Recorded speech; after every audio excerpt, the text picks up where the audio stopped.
大家好，我是新月。现在呢，天气越来越炎热了，西瓜呢就必不可少了。但是很多人吃完西瓜以后呢，这个瓜皮呢就扔掉了。其实呢，这是错误的。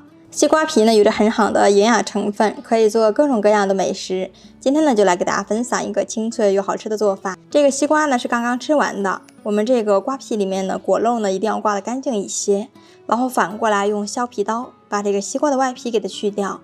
西瓜皮呢虽然可以吃，但是外皮的一层硬皮是不能吃的，我们一定要给它去除干净了，像这个样子就可以了。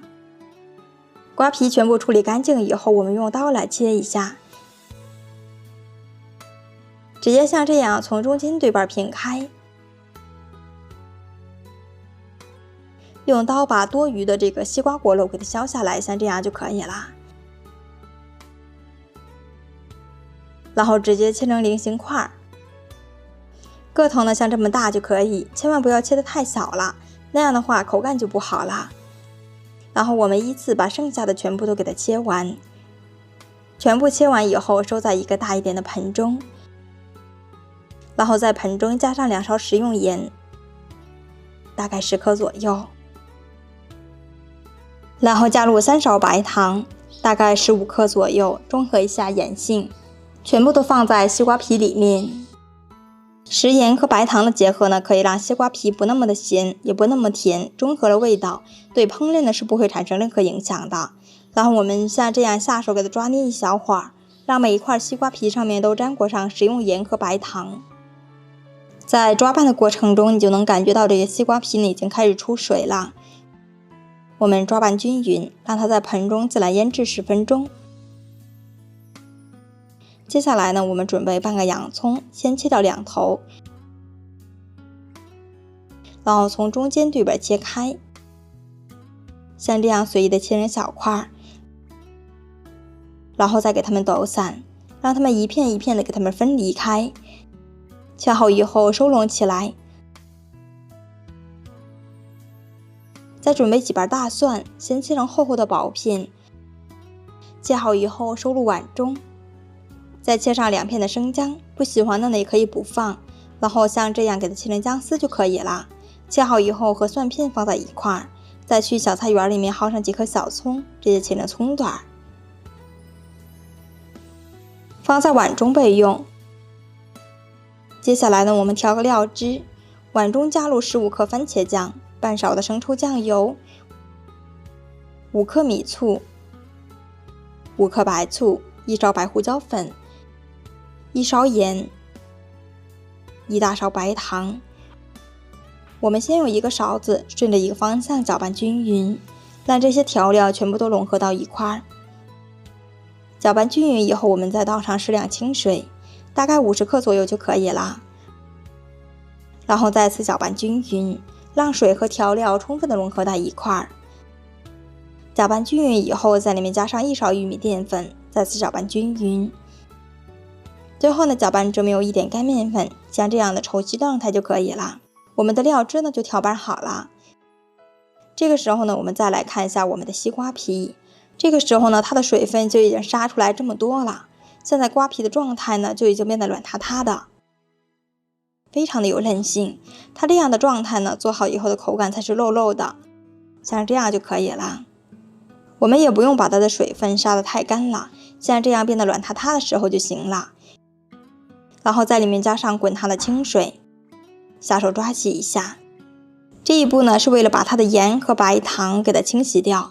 我们抓洗一小会儿，就把它们打捞出来，转到另一个盆中，再次倒入清水抓洗一下。一定要给它清洗2遍以上，才能把盐和白糖清洗得更加彻底。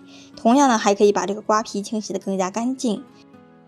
清洗干净以后呢，我们用手捞出来，沥掉多余的水分，然后在里面简单码个味儿，加上一点黑胡椒粉，少来上一点点十三香，用筷子翻拌均匀，然后往里面加入脆炸粉。没有的话呢，我们也可以换成普通的淀粉，只要不用木薯淀粉就可以。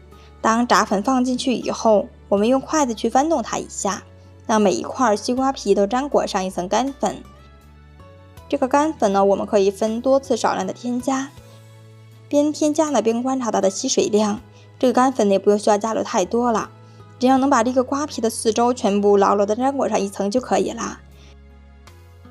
接下来呢，我们起锅，在锅中烧上一点食用油，让油涂满整个锅身，然后先开大火把油烧热。等油烧热以后，我们把这个西瓜条摆入锅中给它煎制一下。在煎制的过程中呢，因为外皮是裹了一层脆炸粉的，在加热的过程中它就会形成一张酥皮。我们像这样煎制一边定型以后，给它挨个翻个面儿，把这个瓜皮的另一面也煎制一下。这个煎制的火候呢不用太大了，只要是金黄色的状态就可以啦。出锅放在一个漏网里面，这样多余的油呢就会通过这个漏网流到盆底，也不用刷锅了。再次倒上食用油，这个油呢可以多来一些。先把蒜片和姜丝放进来炒出香味儿，炒香以后呢倒入洋葱，把洋葱也煸炒一下。炒香以后倒入煎好的西瓜皮，让它们在锅中分布均匀一些，然后倒上之前调好的料汁，让这个瓜皮完全的浸泡在汤汁里面，煮个1分钟左右，让瓜皮入味就可以出锅啦。出锅盛入盘中，哇，好香啊！最后呢，我们再撒上一把性感的小葱花作为点缀，少来上一点白芝麻，我们的家常版炝炒西瓜皮就做好啦。以后我们吃完西瓜，这个瓜皮呢就不要再丢掉了。其实瓜皮自身呢是有许多营养的，它的吃法呢也是有很多种。这种做法呢，入口先是外皮的那一层酥皮，接着内里呢就是它的瓜皮了，吃上去口感呢是肉肉的，非常的好吃。里面还添加了番茄酱，吃上去酸甜又开胃。关键是做法呢也是非常的简单，特别适合这个炎热的夏季来吃。如果你也喜欢，那就赶快来试试吧。你的每一次点赞和评论都将是我不断成长的动力。点我的头像还可以看到更多家常美食视频。我是新月，我们下次再见。